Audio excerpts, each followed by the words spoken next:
Jesus, aquela salva de palmas do nosso Deus maravilhoso. Glórias e glórias e glórias. Pode se sentar, povo de Deus. Oh, como é bom estar na casa do Senhor. Glórias e glórias e glórias. A gente vai aprendendo uns louvores novos também. Bacana. A gente vai meditando na letra. Oh, Deus. Ô, meu irmão, minha irmã, na casa do Senhor é aprendizado do primeiro ao último instante, amém? É bênção do primeiro ao último instante, amém? É alegria o tempo todo o tempo, porque nós estamos na presença de Deus, amém? O autor e consumador. Irmãos, hoje não é mistério, não é segredo, né? Eu já tenho anunciado qual seria o estudo que nós realizaremos hoje. Hoje nós vamos estudar o dízimo, amém? Olha lá, nós vamos falar hoje sobre o dízimo. Então hoje nós vamos usar aqui o nosso equipamento de televisão abençoada para a gente poder acompanhar, amém? Glória a Deus. Irmão e irmã, vamos começar com esse texto aqui, olha lá, acompanha comigo. O texto bíblico pode levar para muitos caminhos. A igreja sábia é aquela que confia no discernimento espiritual, apostando na autenticidade da palavra. Mesmo que haja riscos, a aposta é no discernimento espiritual, pois o reino de Deus é um reino de consciência. Amém, meu irmão? Isso não é texto bíblico não, amém? Eu coloquei em nome de Jesus, mas ele aqui dá mais ou menos a diretriz para onde nós vamos. Meu irmão, a gente aqui, todo mundo tem uma caminhada aí, alguns mais longos, outros mais curtinhos, nas igrejas do Senhor, né? Alguém já frequentou 2, 3, outros frequentaram 4, 5. Alguns frequentaram talvez mais de 10, amém? Tudo isso é válido, faz parte da peregrinação, faz parte do processo de edificação, amém?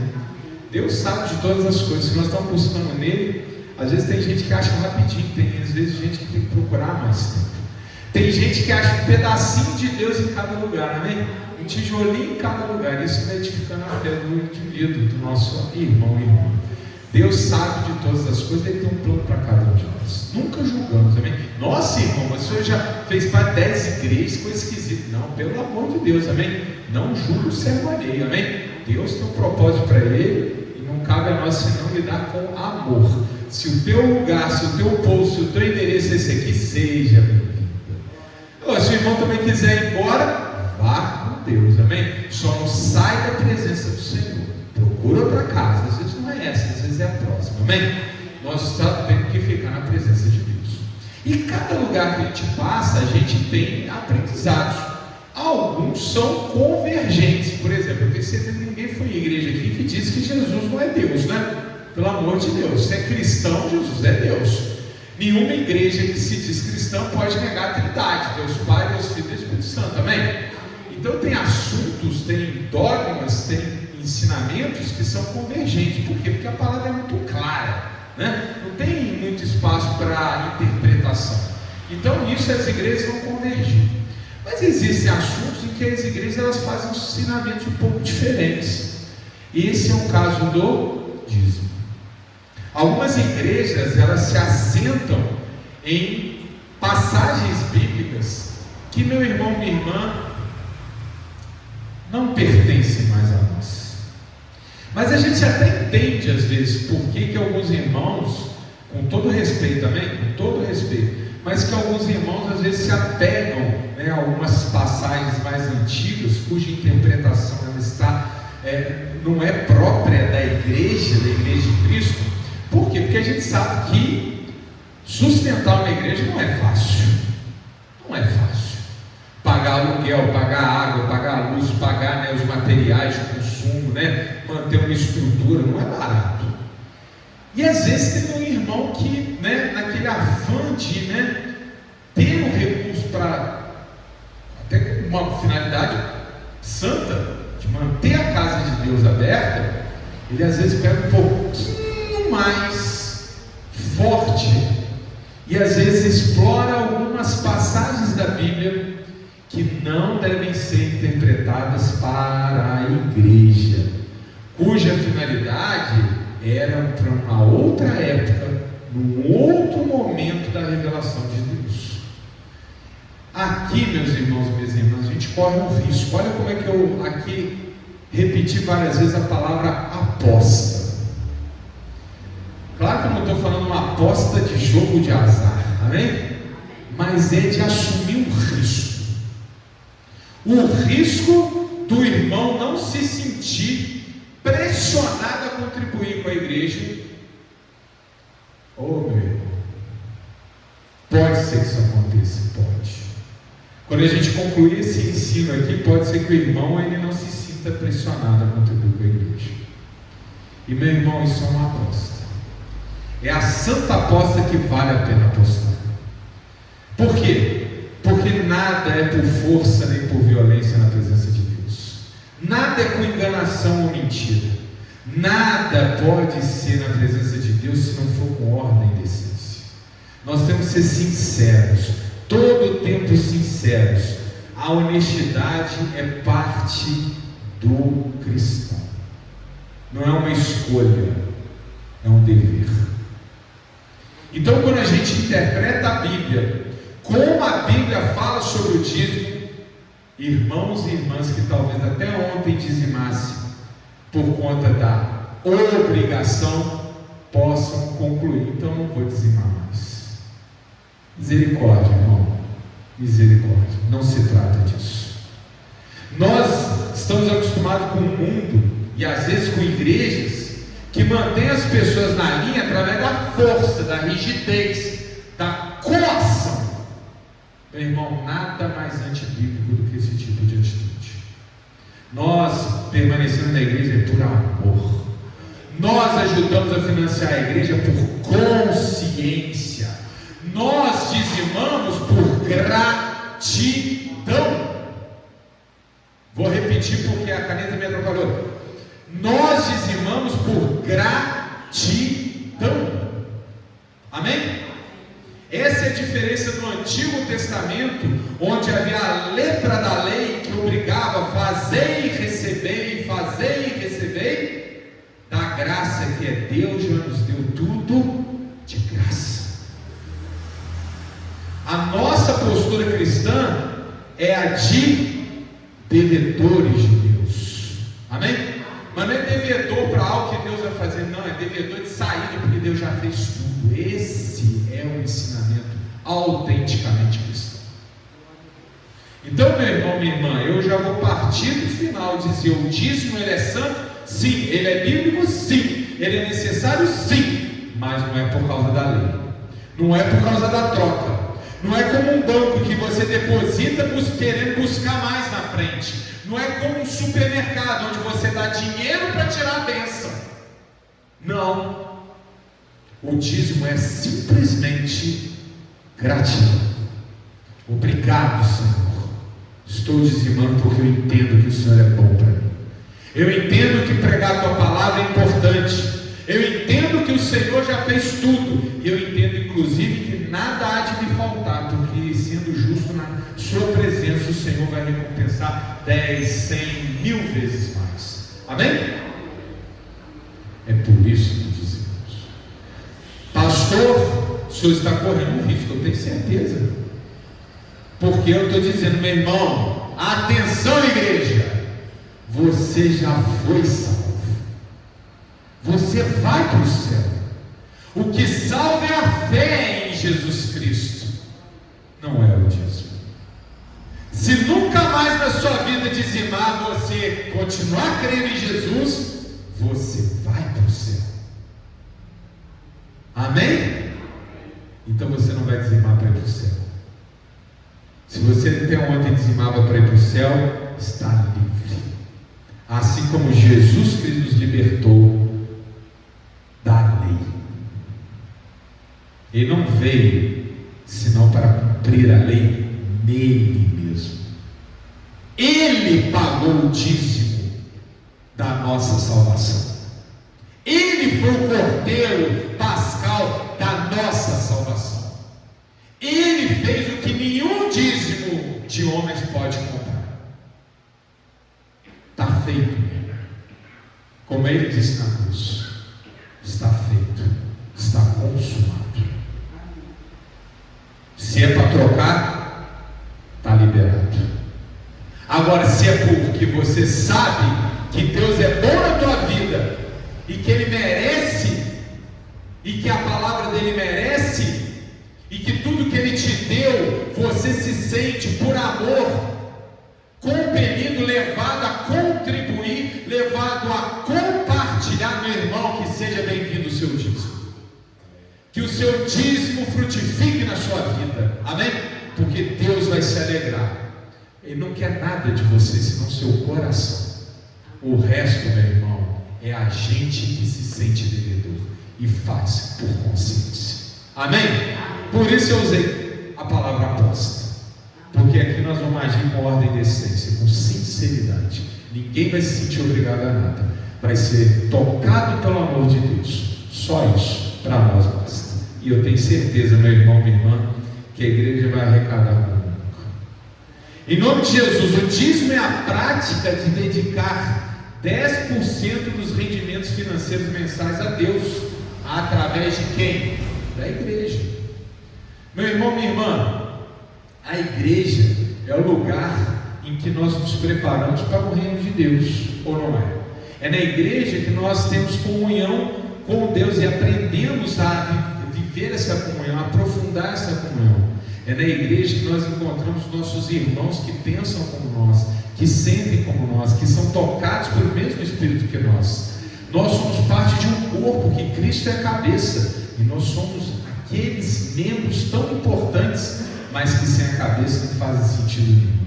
Meu irmão, nós olhamos para a igreja para contemplar Deus. Então, quando eu quero contribuir com Deus, eu contribuo àquele lugar onde Deus se manifesta, a igreja. Por isso eu posso partilhar o meu pão com quem tem necessidade, eu posso dar esmola, eu posso abençoar alguém com algum bem material, claro que sim. Toda vez que você der para um faminto, para um esfomeado, para um sedento, para um preso, você está dando para quem? Para Jesus. Ele falou isso, amém? Mas isso não substitui o lugar onde nós aprendemos a servir o Senhor, que é a igreja, amém? Então a igreja, ela é a recebedora do dízimo. É aqui que o dízimo se pratica. O que não significa que se o irmão chegar aqui e disser: pastor, dessa vez o meu dízimo não vai ser 10%, porque eu separei uma parte dele e ajudei uma pessoa que estava precisando muito, amém? Está lindo. Errado seria um pastor que dissesse: como assim? Como assim você vai chamar a atenção de alguém que praticou amor? Não, meu irmão, está certo. Dessa vez você fez certo, amém? Mas não se esqueça que a casa de Deus não precisa, amém? Eventualmente nós podemos praticar de dividir o dízimo da casa de Deus com um ato de caridade, claro que sim, claro que sim. Que coração duro seria o meu se eu visse uma pessoa necessitada e não havendo mais finança para ajudar ela, eu não tirasse do meu dízimo. Claro, meu irmão, entrega para essa pessoa. Se ela precisa mais do que a igreja, naquele momento entrega para a pessoa, amém? Está claro? O amor é sobre tudo. O amor é sobre tudo. Percorre a Bíblia, o tema do dízimo, com significados teológicos variados, adaptando-se aos contextos históricos e alianças. Sua evolução reflete tanto obrigações culturais quanto princípios de gratidão e justiça social. Atenção para a justiça social. Meu irmão, o dízimo nunca foi para que os representantes de Deus na terra, que eram no passado os levitas e atualmente os pastores, padres, etc., para que eles engordassem, para que eles ficassem ricos, para que eles esbanjassem. Nunca foi isso que a palavra de Deus disse. Daqui a pouco nós vamos ver, mas na época da aliança o dízimo se dava por quê? Porque os levitas ficaram sem terra. Porque os levitas ficaram sem a parte da herança que Deus separou para as tribos de Israel. Porque aquela foi separada para servir exclusivamente a Deus. Portanto, ele não tinha um chão para plantar, ele não tinha um manso para cultivar, ele não tinha um pasto para criar animais. Então as outras tribos produziam riquezas e repartiam com os levitas, pois os levitas estavam destacados. Sabe o que significa destacados? Eles estavam separados para servir na casa de Deus. Não é para que os levitas tenham mais do que os outros, não é para que os levitas não trabalhem e se sustentem nas costas dos outros, nada disso. É para que eles também tivessem parte quando eles não podiam produzir. E hoje em dia? Hoje em dia é semelhante. O financiamento que vem do dízimo é para que a casa de Deus possa ficar aberta e receber as almas, para que as pessoas, ao estar na casa de Deus, tenham todos os recursos necessários para encontrar o Espírito Santo e ir mais fundo na relação com Deus. Em alguns momentos, o ministério exige que o pastor ou que alguém da equipe se dedique em tempo exclusivo. E nesse caso é ruim ou feio que o pastor receba, vamos chamar de salário, tá? Um subsídio para sobreviver? Claro que não. Isso é lindo, isso é santo, isso é bom. Amém? O pastor que está exclusivamente à disposição da obra de Deus, ele deve receber o seu soldo. É Paulo que explica isso. Mas, meu irmão, minha irmã, se a obra de Deus não tem o suficiente, cabe também ao pastor e à equipe buscar o seu sustento fora da igreja. Se a igreja ainda não tem demanda para ficar aberta o dia inteiro, para ter, sei lá, 5 cultos por semana, meu irmão, o pastor, ele deve buscar o seu sustento no seu próprio suor. A equipe deve buscar o seu sustento no seu trabalho, como Paulo também nos ensinou. Paulo era um construtor de tendas, e há um momento que ele disse: eu fazia jus a ser financiado por vós, mas para dar o bom exemplo, eu trabalhava. Amém? Às vezes o pastor ele deve abrir mão do soldo dele, inclusive para dar o bom testemunho para a igreja, para dizer: irmão, o que você está aí falando mal da vida? Você, porque tem que trabalhar? Eu também trabalho, e eu estou aqui alegre, eu estou aqui pregando. Uai, não é porque você trabalha 8 horas por dia que você não pode falar da palavra de Deus. Eu também trabalho 8 horas por dia e estou aqui falando da palavra de Deus. Oh, meu irmão, minha irmã, tudo é válido, desde que com princípio e fim corretos. Amém? O pastor pode ser financiado pela igreja, alguém da equipe pode ser financiado pela igreja, alguém pode prestar um serviço para a igreja e receber remuneração para isso. É justo, pois a palavra diz: aquele que trabalha deve receber o fruto do trabalho. Amém? Mas nós não trabalhamos para Deus para receber. Amém? Essa é a diferença. No dia que o pastor colocar na cabecinha e no coração dele que ele tem um emprego de pastor, meu amigo, é o primeiro passo para a queda. Porque isso aqui não é trabalho, isso aqui é sacerdócio. Amém? Sabe qual que é a diferença de trabalho para sacerdócio? Se me pagar, eu estou lá, e se não me pagar, eu estou lá. Se me pagar bem, eu estou lá, e se me pagar mal, eu estou lá. O trabalho é grande, o soldo é pequeno, eu estou lá. O trabalho é pequeno, o soldo é suficiente, eu estou lá. O trabalho é enorme, não tem soldo nenhum, eu estou lá. Isso é sacerdócio. Amém? Então tudo isso, meu irmão, tem que ser sob a direção do Espírito. Não é a letra da lei, é o Espírito que fala no coração da igreja. Amém? Eu oro para que um dia a gente libere um irmão para ter essa porta aberta aqui todos os dias no horário comercial. Amém? E eu digo, não sou eu o primeiro a me colocar na fila. Vamos pegar um irmão que tem habilidade para trazer almas. Amém? E esse vai ficar aqui. Mas no momento nós não temos a arrecadação suficiente. Então seremos todos voluntários. Amém? No dia que Deus quiser, nós vamos ter condição de fazer isso. Amém? Sempre com ordem e decência, sempre com os mesmos princípios. Nós precisamos, meu irmão, minha irmã, praticar a palavra de Deus o tempo todo e assumir, inclusive, os seus riscos. Amém? Então vamos lá, meu irmão. Olha aqui que interessante. Eu quero aqui trazer para vocês um exemplo de como que o dízimo não é, sabe, uma invenção de homens. Por quê? Porque ele traz uma sabedoria que só pode vir de Deus. Vamos imaginar esse exemplo aqui. Supondo que as despesas da igreja sejam R$2.000.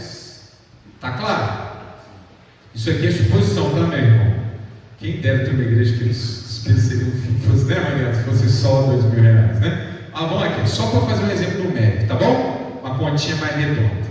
Vamos supor que a igreja, para pagar aluguel, água, luz, tudo, internet, gaste R$2.000 por mês, amém? Olha que bacana. Vamos imaginar que essa igreja tenha 10 membros, 10 pessoas que congregam nessa igreja, e que o salário dos membros seja exatamente esses aí.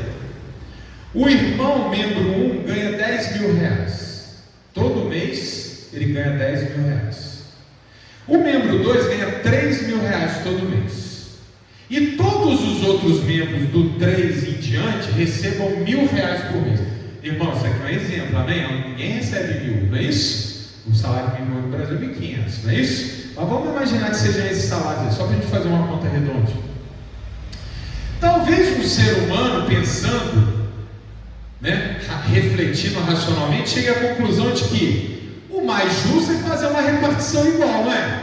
Não é uma cadeira para cada um, não é um copinho de plástico para cada um tomar água, não é o banheiro para todo mundo usar.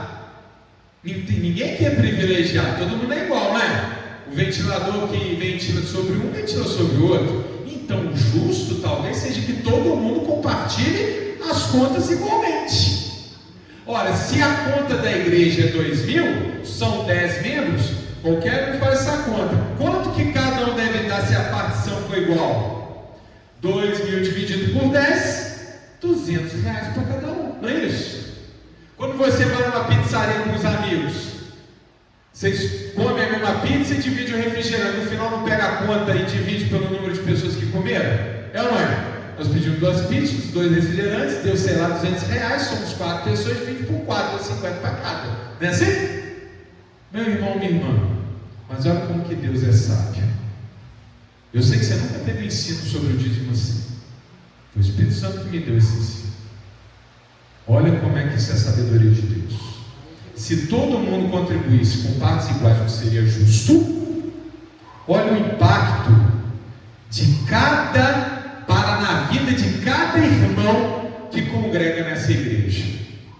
Se cada irmão tivesse que dar R$200, olha o impacto que o dinheiro teria na vida financeira de cada irmão. Estão vendo lá? O membro 1 gastaria 2% do seu salário. 2%. O membro 2 gastaria 6,5% do seu salário. E todos os outros irmãos que recebem R$1.000 teriam que gastar 20% do seu salário. A pergunta é: parece justo, mas será que é justo? Parece justo, todo mundo partilha a mesma coisa, todo mundo contribui com o mesmo valor, mas é justo? O irmãozinho que recebe R$1.000 vai ter que tirar 20% do salário dele, enquanto que o irmão, que com toda a justiça do mundo, amém? Não estamos julgando quem ganha mais, quem ganha menos, mas o outro irmão vai contribuir só com 2. Isso não é justo. Estão entendendo por que Deus ensina o dízimo? Vamos ver outro exemplo, para ficar claro. Mesmo caso, igreja com R$2.000, mesmos membros, cada um aqui com aquele salário. Agora, se a repartição for proporcional, 10% para cada um, olha como fica a repartição em valores. O irmão que ganha R$10.000, ele não vai dar 200, ele vai dar 1.000. O irmão que ganha 3.000, ele não vai dar 200, ele vai dar 300. E os irmãos que vão ter que dar 200 vão dar quanto? 100. Está claro, meu irmão? Isso é justo. E Deus é tão maravilhoso, mas tão maravilhoso, que faz um milagre nessa matemática. Quando nós seguimos a sabedoria de Deus, a arrecadação fica até maior do que o necessário. A igreja nessas condições vai arrecadar 2.100, mais do que ela precisa. Lembra da palavra de Deus? Deus dá mais do que pedimos. Está claro? Nesse exemplo, meu irmão, os 10% que tirou o peso, o fardo das costas de quem ganha menos, levou a igreja a arrecadar mais. Essa é a sabedoria de Deus. Amém? Por isso o dízimo. O dízimo é justo, assim como o nosso Pai é justo. É a proporção para cada um. Por isso que Deus dá a sementeira para que a gente possa semear. Por isso que Deus, quando quer fazer a sua obra crescer, Ele faz primeiro seus membros crescer. Porque uma igreja que tem mais é uma igreja que contribui com mais, e é uma igreja que pode mais. Amém? Lembra que eu falei? Sonho que essas portas fiquem abertas no horário comercial. Mas para isso, os membros têm que progredir, prosperar. Mas se o irmão, Deus vai lá e faz o irmão prosperar e o irmão retém a mão, a igreja não abre a porta. E o irmão não participa da justiça de Deus. Deus dá sementeira para semear. Amém?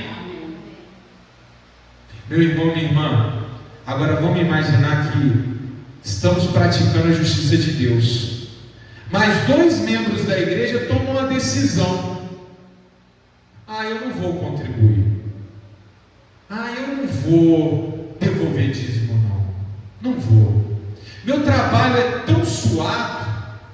Minha casa precisa muito mais do que a casa de Deus. Aliás, lá naquela igreja tem um aí que está recebendo 10 mil. Imagine se 2 não contribuírem. Sabe o que acontece com a igreja? Olha lá, faz essa conta para mim. Tira 200 dos 2.100. Vai para 1.900. A igreja paga a conta? A igreja paga a conta? Não paga. Meu irmão, a salvação é sua, a bênção é sua, então a obrigação também é sua. Você quer pegar a sua bênção e dar para o outro?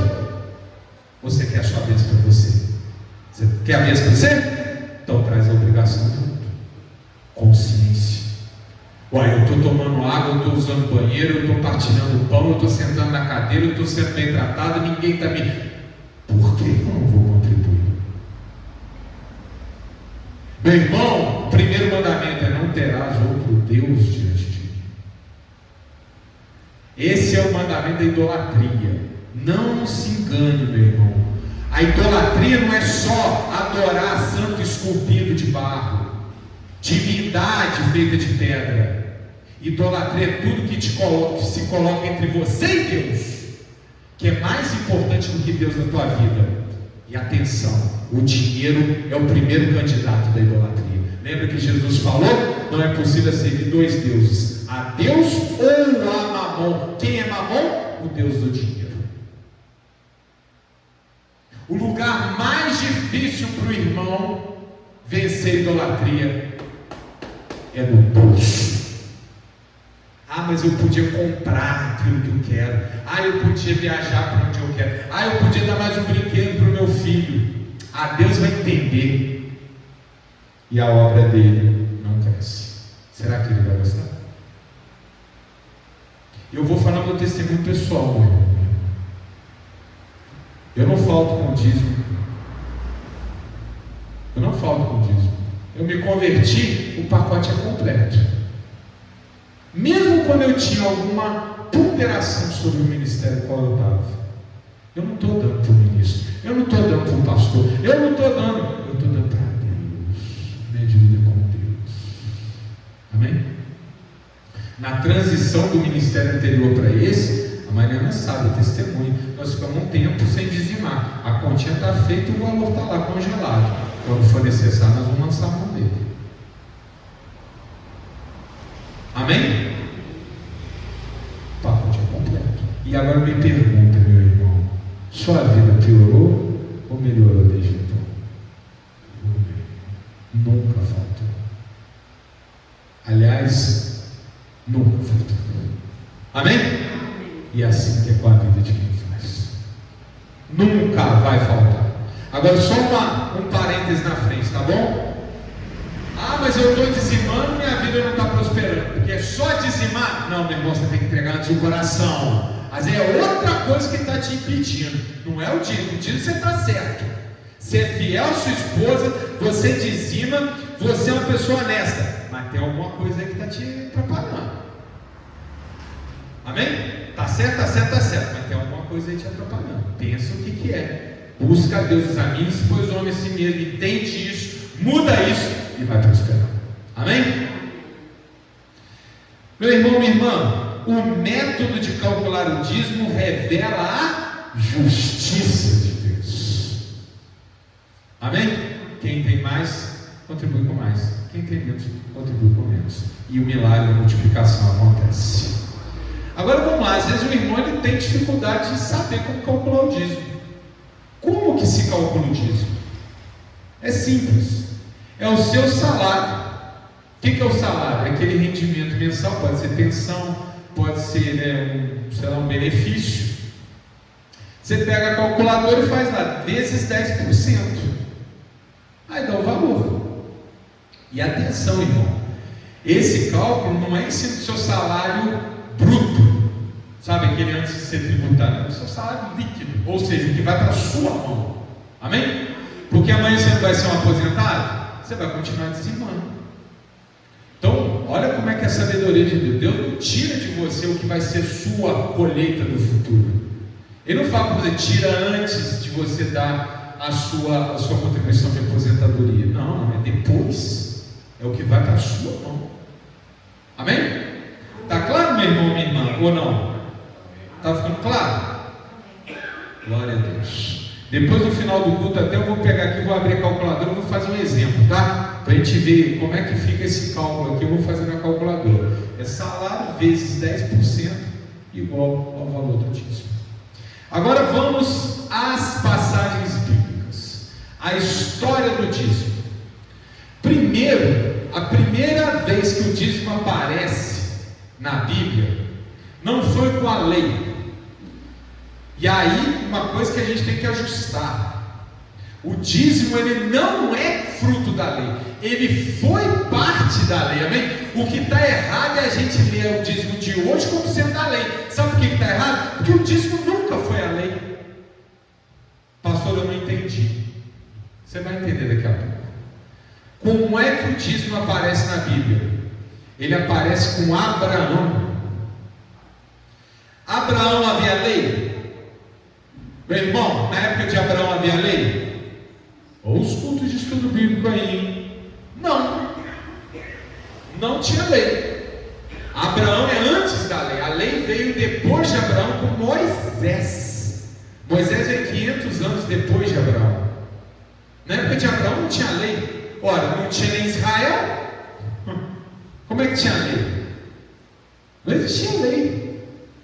Não existia. A lei que eu estou falando é a lei de Moisés, amém? Aquelas leis de Levítico, de Número, não tinha. Na época de Abraão, Deus estava começando a separar o seu povo, que depois seria o povo da lei. E aqui em Gênesis capítulo 14, verso 18 a 20, Abraão, voltando daquela matança dos reis que haviam sequestrado Ló, ao chegar perto de Jerusalém, na época só chamado Salém, reino de paz, veio ao seu encontro o sacerdote do Deus Altíssimo, chamado Melquisedeque. Abraão, reconhecendo nele o Deus Todo-Poderoso, deu 10% de tudo que ele havia acabado de tirar dos reis mesopotâmicos. Ele deu o dízimo para aquele que ele reconheceu como sendo sacerdote de Deus. Amém? E isso aqui, meu irmão, se você pegar lá em Hebreus capítulo 7 e 8, você vai entender a profundidade desse ato. Porque Melquisedeque era uma figura de Jesus Cristo. Lembra que Melquisedeque traz para Abraão pão e vinho. Depois o autor inspirado lá em Hebreus fala: Jesus não é um sacerdote segundo a ordem dos levitas, Jesus é o sacerdote segundo a ordem de Melquisedeque, um que não tinha início e que não teve fim. Amém? Abraão deu o dízimo ao sacerdote do Deus Altíssimo. Tinha templo aqui? Não tinha tabernáculo, não tinha templo, não tinha lei, não tinha nem Israel. E o dízimo estava lá. Amém? Abraão é um homem justo ou não? Abraão andou reto no caminho do Senhor. Creu e isso foi imputado como justiça. Nós seguimos os bons exemplos aqui. O exemplo de Abraão. Depois vem a lei mosaica, depois de Abraão. E aí o dízimo, ele é institucionalizado, olha lá, como mandamento cultural, está em Êxodo, Deuteronômio. Com a instituição da aliança no Sinai, o dízimo torna-se obrigatório para sustentar a tribo de Levi, sem herança territorial, e garantir justiça social. Amém? Eu acabei de dizer, os levitas ficaram sem terra. Lembra dos levitas, das tribos de Israel? Dan, Ruben, Judá, lembra? Uma era Levi, a tribo de Levi. Deus falou: Levi não vai ter tribo, não vai ter terra. Levi vai servir no tabernáculo. Como eles não vão ter terra, eles vão ter que ser sustentados por quem tem. E aí ele falou: sabe os 10% que me são devidos? Entrega para eles. Entendeu?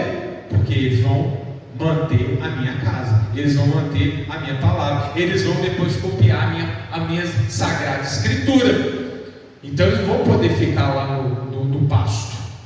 Eles precisam receber. Levítico capítulo 27, versículos 30 a 34. Todo dízimo pertence ao Senhor e inclui colheitas, animais e frutos, ou seja, fruto do trabalho. Números 18, 21 a 24. Os dízimos são destinados aos levitas, que em troca servem no tabernáculo. Amém?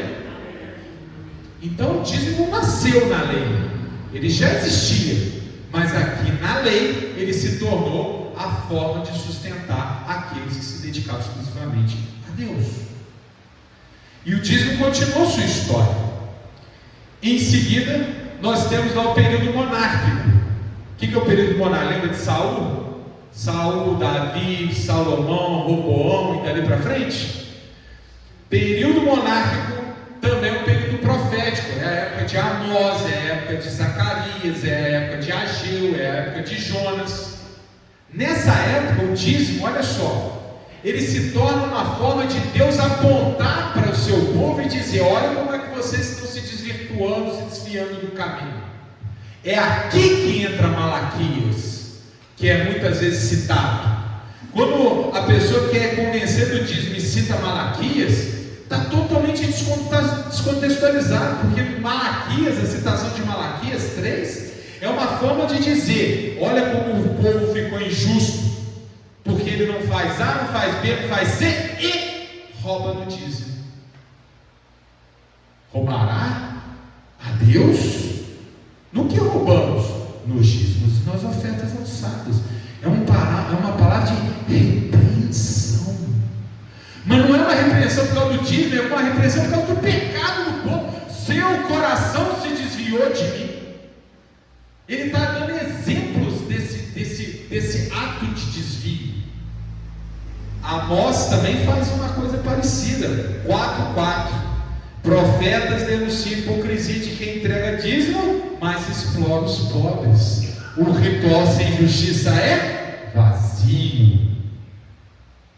Ora, mas vocês dizimam e tratam mal os irmãos. Vocês dizimam e ferem o outro. Aliás, Isaías, eu preguei aqui recentemente, Isaías faz a mesma palavra.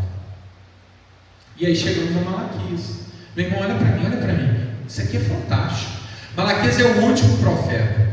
Depois de Malaquias, a palavra de Deus se cala até a vinda de João Batista. Deus para de falar com o povo. Por quê? Porque o povo não tinha rei. Deus deu dividiu o reino, acabou Israel, depois Judá é invadida, o povo é levado cativo, Deus traz o povo de volta.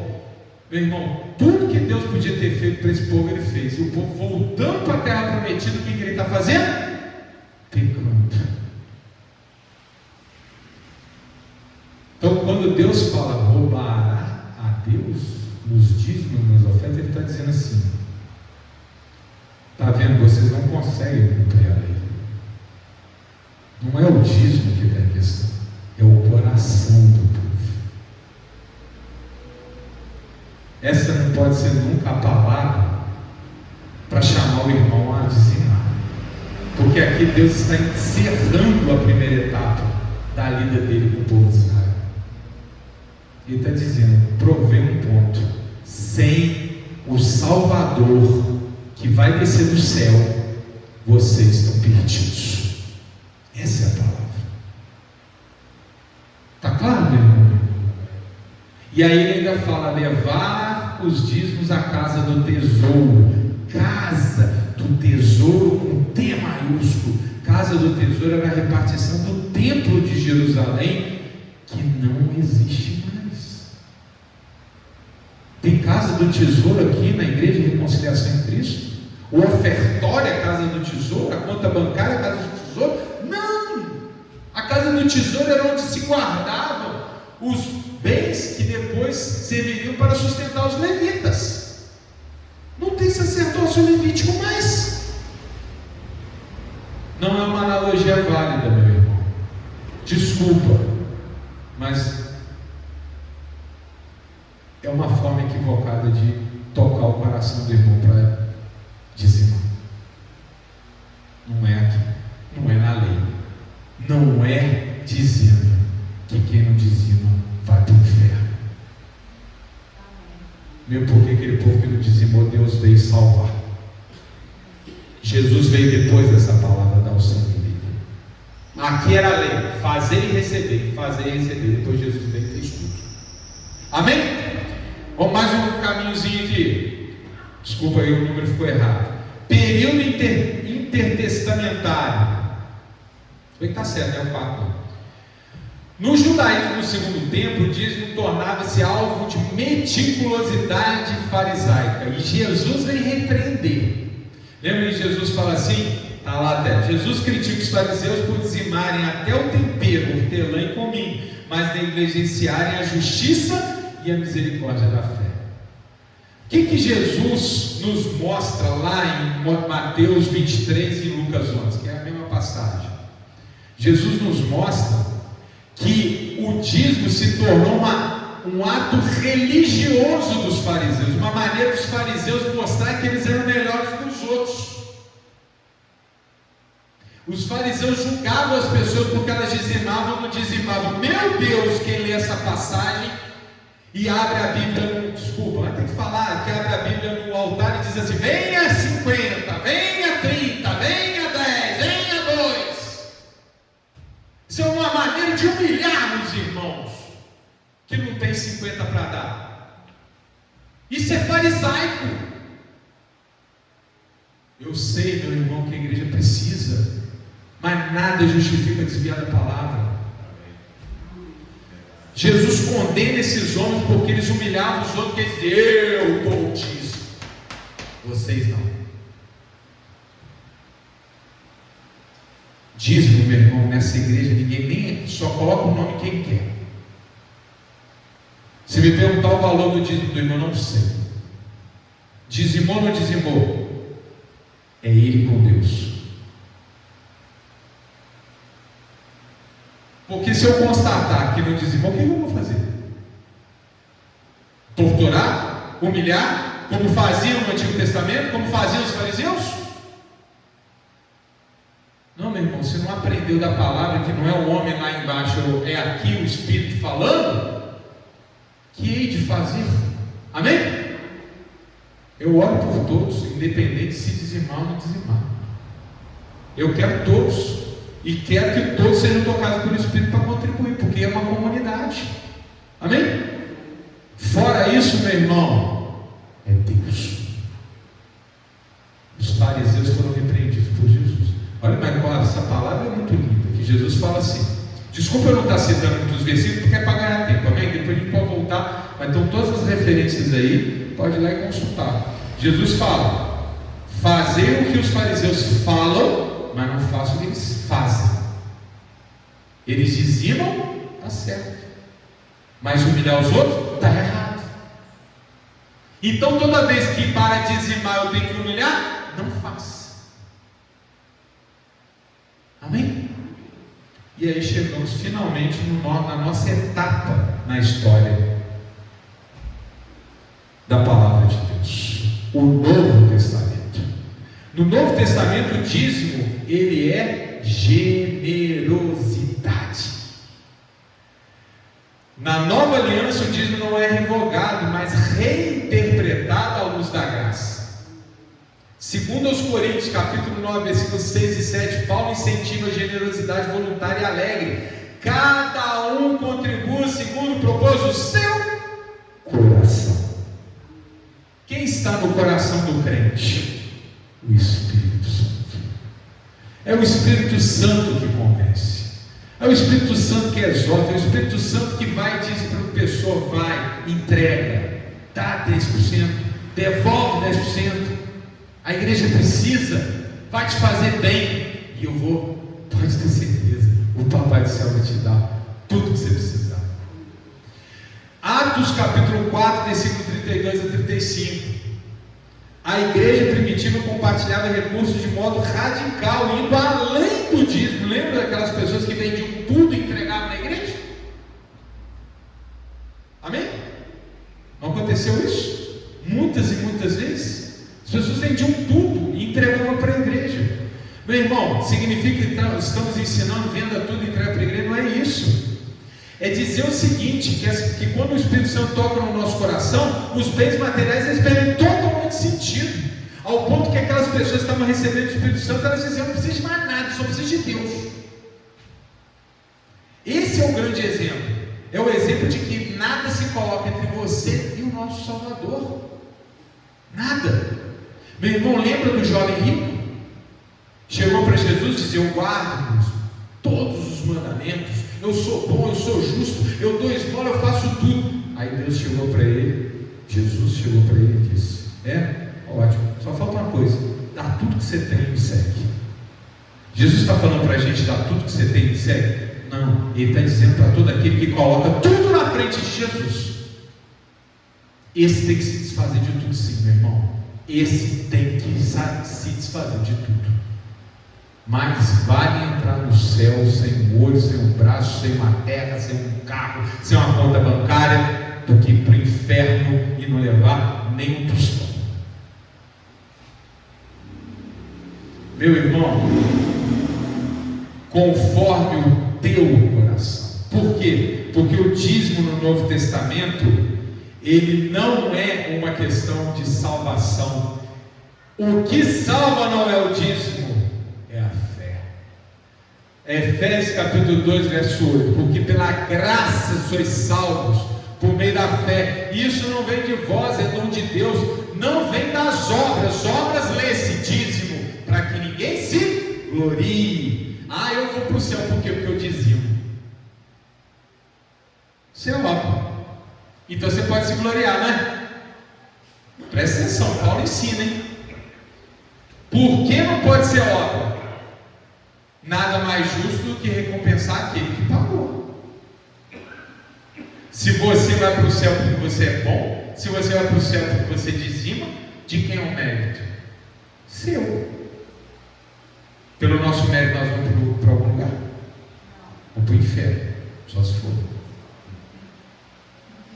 É pelo mérito de Cristo que nós vamos para o paraíso. Nós é fé. Fé não é mérito. Fé é entender o mérito de quem fez. E é Jesus que fez. Por isso que eu repito: se você está dizimando para ter a salvação, fica tranquilo. Você crê? Está salvo. Mas eu também confio que quem crê quer dizimar. Quem crê deseja dizimar. Quem crê acha que deve dizimar. Amém? Porque ele crê.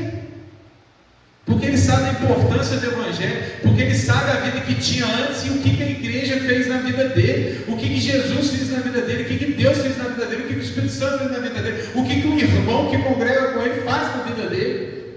Então ele fala: eu tenho que ajudar. Amém?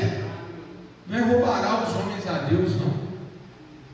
É dar por gratidão. E olha, dizimamos não para trocar, mas por consciência. Provérbios capítulo 2, verso 11. O bom senso guardará e o discernimento o protegerá. Bom senso. Se eu não contribuir com a igreja, quem vai contribuir? O governo? Eu vivo falando isso, né?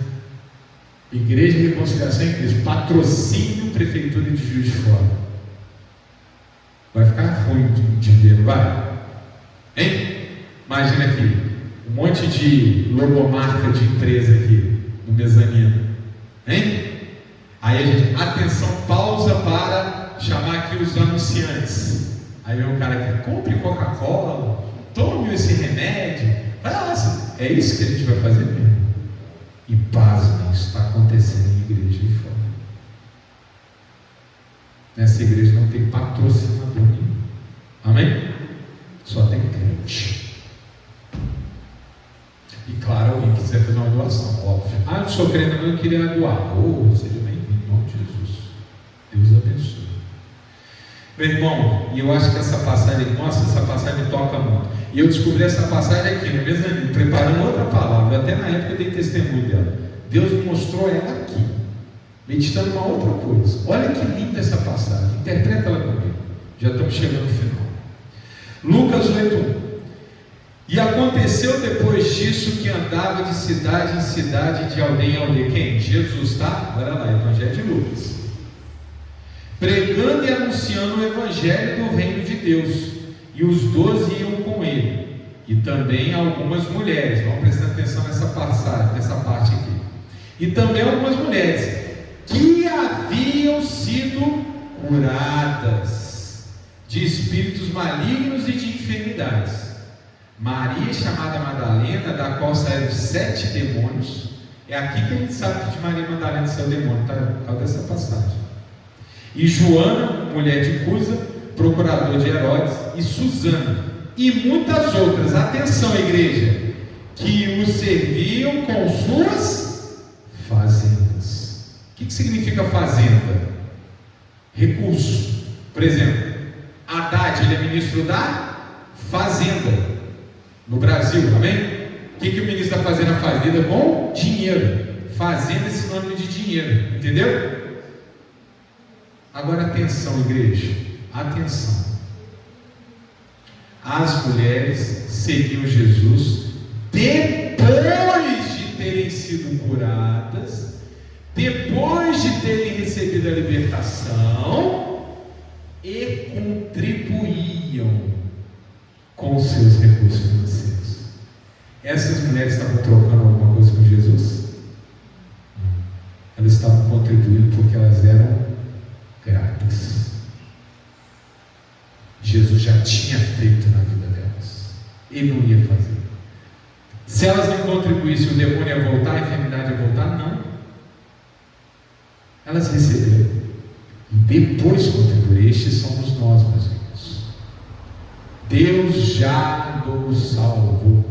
Deus já nos abençoou. Deus já colocou o seu Santo Espírito no nosso coração. Deus já está conduzindo a nossa vida. Não tem nada que Deus espera de nós senão o nosso coração, senão a nossa santidade. E o dízimo vem como uma dentre várias coisas que nós dedicamos a Ele. Amém? Então, para a gente fechar, elas receberam primeiro e contribuíram depois de já terem sido agraciadas. O dízimo é consciência, Romanos 13:8, só um trecho. E ninguém devais coisa alguma, a não ser o amor, pois quem ama, cumpriu a lei. Amém? Não precisa seguir nenhuma lei, não. Ame, e aí você vai cumprir a lei. Você é grato pelo que Deus te deu? Pergunta: você é grato pelo que Deus te deu? Você acredita que a palavra de Deus deve ser pregada? Então, dízimo. Amém? Se você é grato e se a palavra de Deus ela deve ser pregada, aqui está um alto e claro dízimo. Amém? Se não é o teu caso, fica com o teu dinheiro. Em nome de Jesus, aquela salva de palmas para o nosso Deus maravilhoso. Glórias e glórias e glórias e glórias.